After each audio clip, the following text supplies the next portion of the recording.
In this video we will learn how to configure the Wi-Fi settings of Raspberry Pi without a monitor. We will do this through PuTTY.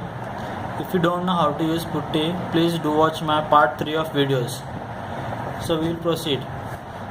So first let me tell you, Raspberry Pi Model 3 comes with inbuilt Wi-Fi adapter and previous versions don't have inbuilt Wi-Fi adapter. So if you are using previous version, then you have to connect the USB Wi-Fi adapter separately.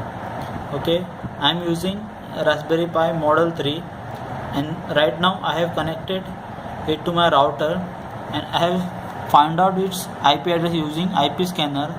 Now I will log in to the PuTTY.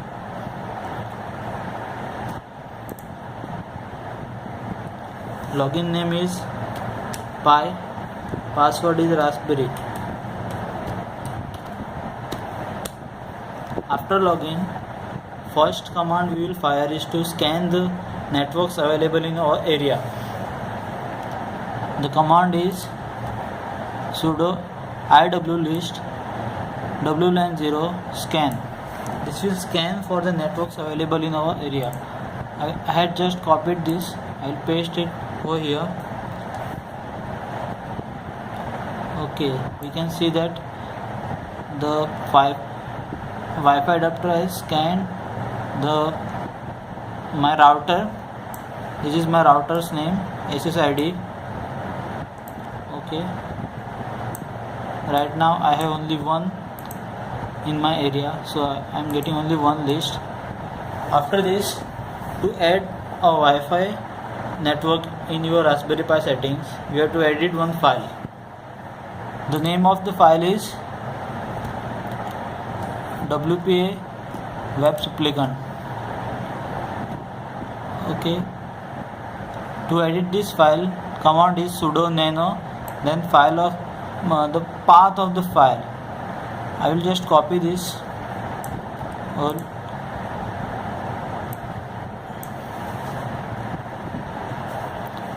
I will be giving you the link of my blog post in which you can copy the commands. Okay, I have opened this file.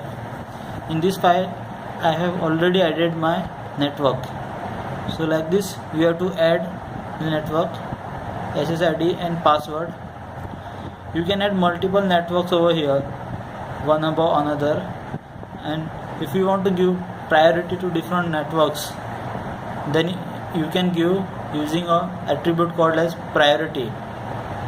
Priority is equal to integer. Here you will have to add that attribute. So Raspberry Pi will pick up the network with highest priority. Okay, after editing this file, you have to save this file using Ctrl X, and then it will ask you to save. Then you have to type Y and then enter. I didn't edit this file, that's why it didn't ask me to save. Okay, after editing this file, we are done. The Wi-Fi network is added. So Raspberry Pi will come to know that you have added the network and it will automatically connect to the network. If it didn't connect to the network, then you have to reboot the Raspberry Pi using command sudo reboot, and after that Pi will be connected to that Wi-Fi. You can add mobile's Wi-Fi hotspot also there, and after that you don't need the LAN cable. You can use Wi-Fi and you can log in to PuTTY, WinSCP, and directly you can do. Okay, that's it for this tutorial. Thank you.